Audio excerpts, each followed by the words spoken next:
Hi, Dennis again. How are you? This is Muhammad Musa from AFK Study Plan. Again, we are going to continue with the articles. Today, we're going to speak about the Caries Risk Assessment and the Management of Infant, Child, and Adolescent. This article is important, but you cannot follow up the idea here without watching the previous one, because the previous one speak about the risk and speak about how we can divide a patient depending on his age and recall, or a new patient, Caries Risk Assessment, and speak about X-ray and how to limit radiation. So I think it's a continuing story about this one and the previous one. And as always, bring your notebook, pen, get ready to take your notes, make your best to answer the question will appear in your screen. Question will be covered like 10 minutes, and then you have the questions to make sure you are just not watching this way. I want you to be watching in a good way and mentally present. And feel free to share this video with a dentist going to the exam or trying to get ready for AFK exam, and leave a comment, or if anything is not clear, leave me a comment and then we're gonna discuss it later with you. Okay, with that all being said, let's dig deep in this article. Okay, so as we mentioned before, I don't want to waste your time. So the Caries Risk Assessment, we said it before, we think this is important because like it will give us a guideline when to call patient again when he say, okay, let's do this exam or skip this part or do this x-ray. Today we're only gonna speak about the Caries Risk Assessment at itself, not the frequency of x-ray. Frequency of X-ray will come later as a little part, but like the main idea here is the Caries risk. How you gonna say this is high risk, this is low risk, this is moderate risk. Caries risk assessment of part of comprehensive treatment plan approach based on the age of the child, starting with the age 1 visit. Okay, and then we're gonna speak about the factors we're gonna discuss here. It's diet, fluoride exposure, susceptible host, and microflora that interplay with a variety of social, culture, and behavior factors. So it's multifactorial. So I think you should pay attention here. So let me give you a guideline here and let's follow it through this article. So we're gonna say every patient is a moderate risk unless we have evidence or something to push you to make him a low risk, or you have evidence or sign and symptoms that make you to push him to be in a high risk, and then we're gonna discuss the frequency. So first, let's get rid of the moderate risk. So moderate risk is a child between age 0 and 5, and then more than 5. Between 0 and 5, we're gonna say this kid is a moderate risk if his child is recent immigrant or a child has a special health care need. Otherwise, if the child has neither of those, we're gonna say, okay, this child is a low risk, providing this the factors we speak about is approved here. Child receive optimally fluoridated drinking water or fluoride supplement, and I want you to answer this. What is the percentage of the optimal fluoridation in water in Canada? I hope you can know the answer for this one. Child had teeth brushed daily with fluoridated toothpaste. Child received a topical fluoride from health professional. Child has a dental home, regular dental care. So usually this child, you cannot say it's low risk unless this child come to your office before and you see him and you say, okay, he's not high risk, he's moderate risk, and you do this and you make sure you write it in your notes. So you're gonna say, okay, this child is low risk.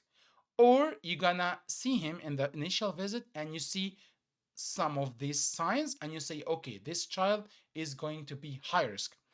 If the mother or primary caregiver has active dental caries, or they have lifetime of poverty, low health literacy, or the child has frequent exposure more than 3 times a day between meal, sugar containing snacks or beverages, child use butter or non-spill cup containing natural or added sugar, which mean like artificial milk using for some children, or the child has non-caffeinated incipient white spot, or the child has visible caries lesion, or the child has recent restoration or missing teeth due to caries.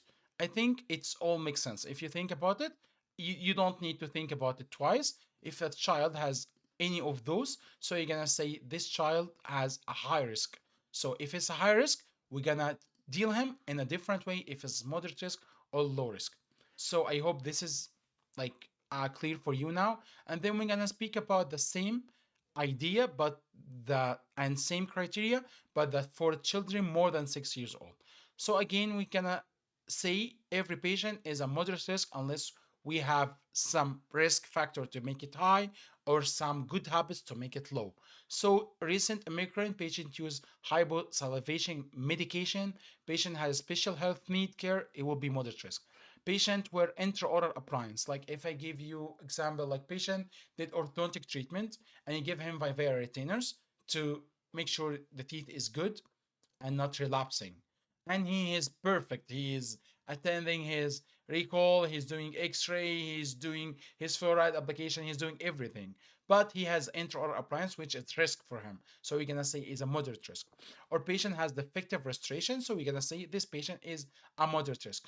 Or if patient is like following your instruction, he's using fluoridating drinking water, he's brushing daily with fluoridated toothpaste, he's taking the topical fluoride by professional healthcare, he's coming to you at the frequency you make for him, so you're gonna make him low risk. And again, if you see something it's risky for him, so you're gonna push him to the high risk. This, I think, this is repeated from before. Interproximal caries, non-cavitated lesion, new cavities, or restoration failure in the last 12 months. Patient has a lifetime of poverty, low health literacy for his parents, or for himself. Patient has frequency exposure more than 3 times for a meal with a high caries, with a high sugar, so he gonna be high risk. I think this all makes sense if you think about it the same way, if he's moderate and then push him to low risk or push him to high risk. So now we decided this patient is low risk or moderate risk or high risk. So we're gonna get to a conclusion what to deal with him and how to deal with him. So I would prefer to start it from high risk because number is going up. So when you go for high risk, you get number and then add it up. So we have two rules here.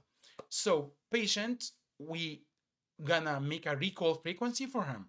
One visit X-ray, one visit exam, and no X-ray. One visit X-ray, one visit exam, and no X-ray. So every number you're gonna see the recall number and the X-ray number is a double. What does this mean? This means like for high risk, recall every 3 months, a radiograph exam every 6 months. So if he's high risk, poverty, he has broken filling, he has active caries, I'm not going to expose him every 3 months. It makes no sense. So we're gonna expose him every 6 months, but we're gonna see him every 3 months. Why we're gonna see him every 3 months? Because we need to give him professional topical treatment fluoride every 3 months because this is important for him. He's a high risk. And this guideline is same for everyone. This is like the usual instruction you're giving to him. Drink optimally fluoridated water or take fluoride supplement with fluoride deficient water supplies. Twice daily brushing with fluoridated toothpaste. A dietary consulting should be done for everyone. Sealant should be done for every tooth. If it has deep fissure is indicated for bit and fissure sealant. And then lastly, interim restoration therapeutic ITR may be used until a permanent restoration can be placed. Let me explain this more. So if a question asking you, like you have a child come to your office, he is like 24-month old, and you see he has rampant caries. He has caries everywhere. So you think you are cornered now. You should give him treatment, but for sure he is extremely high risk. And if you dig deep more in his family history, you will see the factors we speak about it before. So what you can do for him. So you will do for him restoration is doomed to failure for sure because he has bad oral hygiene. So here come the this part to be used in term therapeutic restoration, which in short say ITR. In term therapeutic restoration mean you're gonna dig deep the caries from the tooth and make sure the tooth is clean and then add this one. The most frequently used this one in this indication is called ITR. Is called internal restoration. Usually it's resin modified glass hammer, or you can use glass hammer, or you can use other material to be for this child specifically, and you give an instruction for the parents to follow up with this kid, and then he comes back to you in a recall after 3 months, and you see him, the gum is healing better, you see there is no plaque deposit over his teeth, so you say, okay, now we can remove this interim therapeutic restoration and use permanent restoration. So I hope this is clear now, because like when you read this one, if you don't have the background about this, it make no sense for you.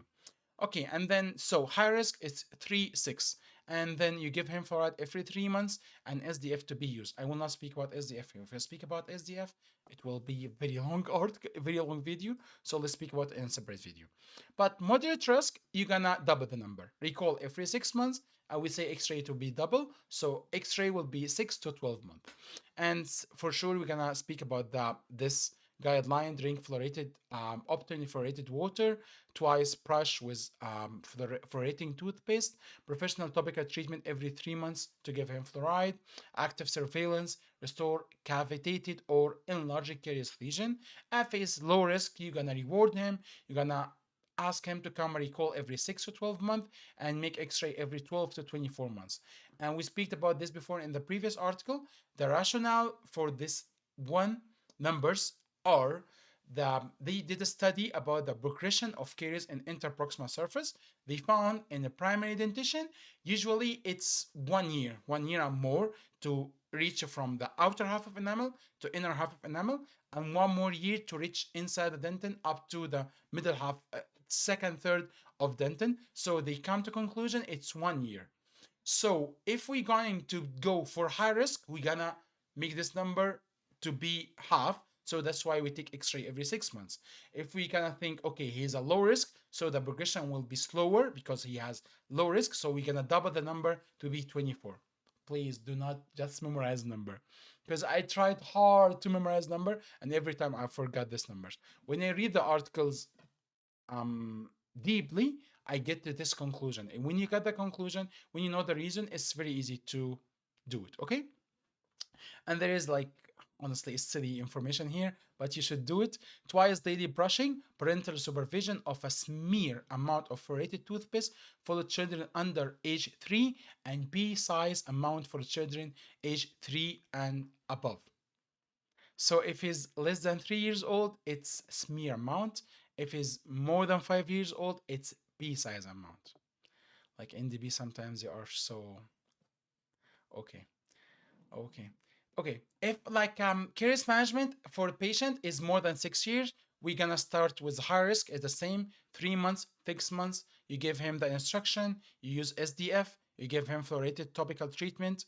Like what this mean? This mean like when patient come to you, you ask him to take fluoride and follow this stuff, but you're gonna help him to give him fluoride inside the office. You're gonna give it to him, and more you can give him brushing with a toothpaste, and you give him a specific toothpaste. Its name in Canada is Prevadent. It has mold fluoride because they think fluoride is not good for the public health, so it's not in every toothpaste. If you go to like in our countries, like toothpaste usually has a fluoride in the ingredient. Here, no, it should be a specific toothpaste that has to be prescribed. You cannot just go to pharmacy and ask for that. Okay. And then in term therapeutic restoration can be used. We speak about this before. So we go for moderate risk. Again, it will be 6 months, and radiograph 6 to 12 months, and professional topical fluoride to be in 6 months, not 3 months, because it's coming to you every 6 months. Low risk, recall every 6 to 12, and radiograph every 12 to 24. And I hope you know where this number are coming from. SDF, I'm not going to speak about SDF because I'm a big fan of SDF, and it will be a long discussion for SDF, so leave it later. So in total, recommendation are saying dental caries risk assessment based on a child age, social behavior, medical factor, protective factor, and clinical finding should be a routine component of a new and periodic examination by oral health and medical providers. While there is no enough information to present how quantitative caries assessment analysis, estimating children at low, moderate, and high risk by a predisposition of risk and protective factor and disease indicate will enable a more evidence-based approach to medical provider referral. What this mean? This mean like these numbers are not written on the stone. They concluded this number from the previous studies done on the caries risk and kids, like, and they follow up the charts for caries, and they follow up the x-ray recall, and they come to this conclusion providing the information they have it before. So they're giving him disclaimer here, maybe this number will be changed later. Anyway, for the exam purpose, numbers are important. please try to understand the numbers, understand the rationale, and then you can just get the numbers by yourself. And then please try to make like a matrix for yourself saying these numbers. The easy way, as I mentioned, I use it before with my friends. Like it's like the high risk 3, 6, and if he's moderate risk 6 to 12, 6 to 12, and the other one is 12 to 24 and 12 to 24. So I think this is easy for you. Just write it down and make sure you will have it. This information you will need in AFK exam, SJ exam. You will need for every exam in the NDEB. I hope that will be beneficial for everyone. Please try to watch the previous video to combine the story together. Make sure you have all the information. Feel free to share the video with other dentists going to exam and leave a comment or if anything is not obvious for you. And have a good day as usual.